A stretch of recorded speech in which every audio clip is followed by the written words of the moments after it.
Sabedes como se lle botan ben as gotas nos oídos os cans e os gatos, pero botalas dunha maneira eficaz. Bueno, non vos preocupedes que esta semana ides aprender como facelo, é moi sinxelo.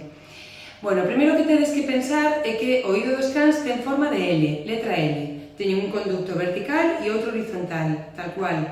Entón, o que imos facer é coller a orelliña e tirar dela hacia arriba. E así imos cambiar totalmente a anatomía do conducto. Imos poñela totalmente vertical para facilitar que o líquido vai hacia baixo, hacia onde teña que ir.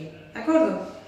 Collemos o produto. Bueno, este ten unha cánula moi curtiña, pero hai algunhas que teñen unha cánula moitísimo máis longa. Non pasa nada. Podedes meter aí totalmente que non ides mancar. Non ides chegar aí ao tímpano. Entón, mantendo a tensión hacia arriba, acordadesvos vertical e horizontal, mantemos a tensión hacia arriba e imos botar un poquinho de líquido.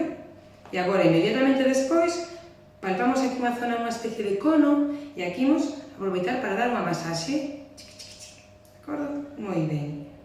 Hai moitos cans e gatos que despois de botarlle as gotas se van sacudir. Bueno, pois deixámolos, que se sacudan. Esta tan tranquila que nin iso. Vale.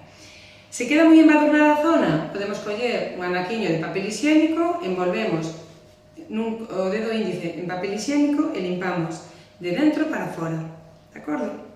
Moi ben.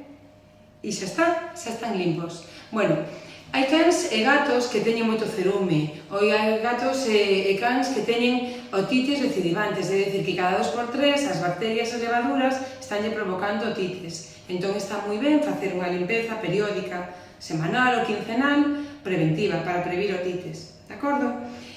Hai máis causas de otites tamén, espigas que se meten, ácaros, pero bueno, para este tipo de problemas periódicos, pois vai moi ben a limpeza. Bueno, son Carmen Seoane, da Clínica Veterinaria Can Cat.